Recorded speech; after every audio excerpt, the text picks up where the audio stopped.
За Чингис хаанаас өмнө манай монголчуудад хаан байсан уу, байсангүй юм. Хэрвээ байсан бол ямар улсууд хаан болж байсан бай. За өнөөдөр энэ ярья. За бид мэдээж Чингис хаан болохоор их Монгол улсыг байгуулсан. Тэгвэл их Монгол улсаас өмнө бол хамаг Монгол улс гэж байж. За урдаар энэ самбрааны үжья.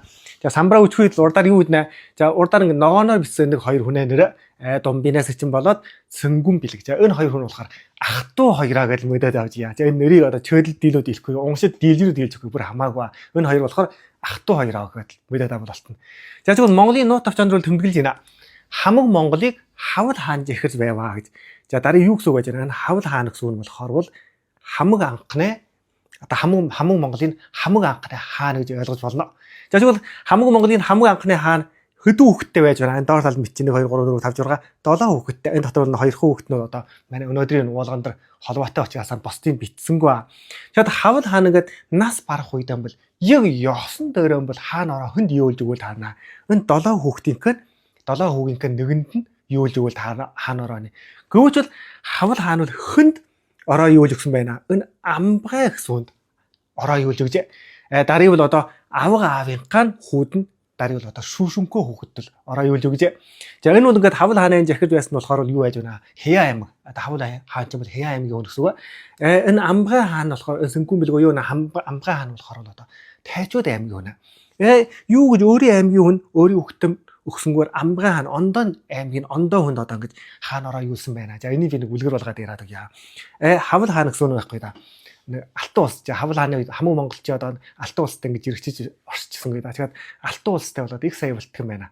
Хавл хааны хэлшөө. Алтан улсын хант их сая болтно. Тэгэхээр хавл хааны гэдэг нь эрх их уудаг. Тэгэхээр эрх их уух дуртай хүн байсан байна. Тэгэхээр бол алтан улсын хаантай бол одоо ингэ байгаа болоод хоёул эрх уудаг юм байна. Тэгэхээр эрх ууж байгаа нөгөө эрх ууж байгаа эрхэн жоохон хэтэрсэн юм яасан.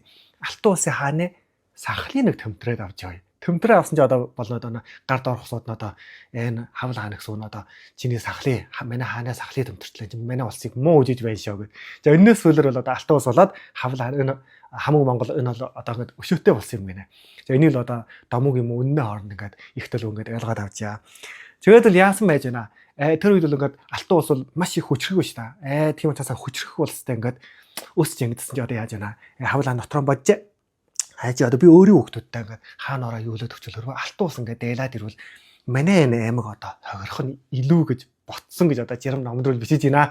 Тэгээд л энэ бол амбгай хаан болохоор бол Тайчууд аймгааныг захирчсан үнэ ч да. Тэгээд Тайчууд аймаг гэдэг нь бол ингээд Хэя аймагтай ингээд жирэгцэн маш их хүчрэг аймаг.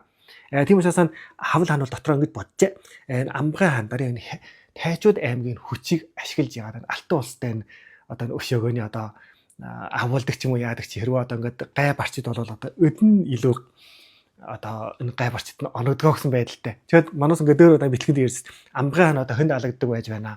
Дарыг бол алтан улсад бол алагдсан байж байна. Хэрвээ байхгүй да энэ хавл хаан тухайн үед өөрийнхөө хүүхдээр ингээд хаан болгосон бол за алтан улсад модон хэлжинд хадагддаг нь бол хавл хааны хүүхдүүд нь байж магадгүй байгаа. Тэгээд бол амбгай хаанд бол одоо ороо юулж дарыг бол хамаг Монголын 2 дугаар хаан болохоор хэн байна? Амбгай хаан. За эргээд амбгай хаан эргээд өнөө нас орох үед модон хэлжинд харагдах үед бол одоо хэлжээ. За өөрийн хүүхдээ нэг хэлжээ эргээд энэ хотл хаан хавл хааны 7 хүүгийнхэн дундах нь хотл хаан энэ хоёрт очиж хэлж өгөө. Миний өшөөгийн авж өгөө гэж хэлсэн шээ да. Модон хэлжинд хадагдчих үед. Тэгээд бол тэрнээс нь болоод бол яаж вэ? Амбгай хаанаас сүүлээр энэ хотл хаан гэдэг нь. Энэ хотл хаан гэдэг нь бол хамаг Монголын 3 дугаар хаан болжээ. За хотл хаанаас сүүлээр бол хамаг Монголд бол нэг хэсэг хугацаа бол хаан байсангүй. Одоо ч үгүй ямар нэг юу орж ирж байна. Хавл хааны 2 дугаар хүн болохоор хэн байна? Бартан Баатар гэсэн хүн. Дарыг бол Чингис хааны өчиг Эсхий Баатрын аав нь. Дарыг Чингис хааны бол өвгөл гэсэн үг шүү дээ. Эргээд Бартан Баатараас бол Эсхий Баатар гэсэн хүүтэй. За Эсхий Баатараас нь болохоор Төөмүжин гэсэн хүүтэй болжээ. За Төөмүжин хамагт руу хаан болох үед дарыг хамаг Монголын 4-р хаан гэж ойлгож байна. Хамаг Монголын. За тийм учраас ингээд хамаг Монгол болохоор ийм 4 хаантай. Нэгдүгээр нь хавл хаан, дараа нь амбгай хаан, дараа нь болохоор хотл хаан, дараа нь болохоор Төөмүжин манай Чингис хаан. Эргээд Чингис хаан эргээд сүүлд нь болохоор их Монгол улсыг байгуулж. Дарыг бол эхлээд бол хамаг Монголын хаан байсан. Эргээд бол хамаг Монголоос сүүлээр бол их Монгол улс гэж байгуулсан. За иймэрхүү байдалтай. Тэгээд бол Чингис хаанаас өмнө болохоор бол одоо ийм 3 хүн хамаг Монголын хаан болж исэн байна гэдгийг мэдээд авъя.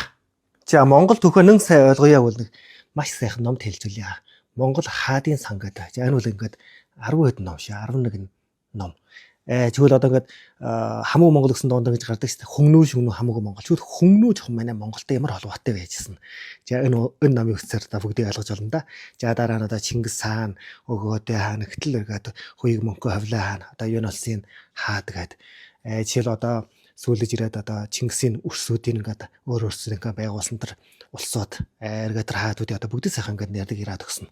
За манай сайн мэддэг одоо Монголын нот төвчөн болохоор одоо бүрт жан ухаамарлаас эхлээд одоо Чингис хаан хүртэл одоо дөмхөн шиг бичээд тэгээд Чингис хааны үйл ажиллагааг бол голдуу бичээд тэгээд Өгөөдөө хааны баг одоо үйл ажиллагаа бичсэн. Ерөнхийдөө бол нэг өндөг ном нэл уулаг гэд ойлгож болно.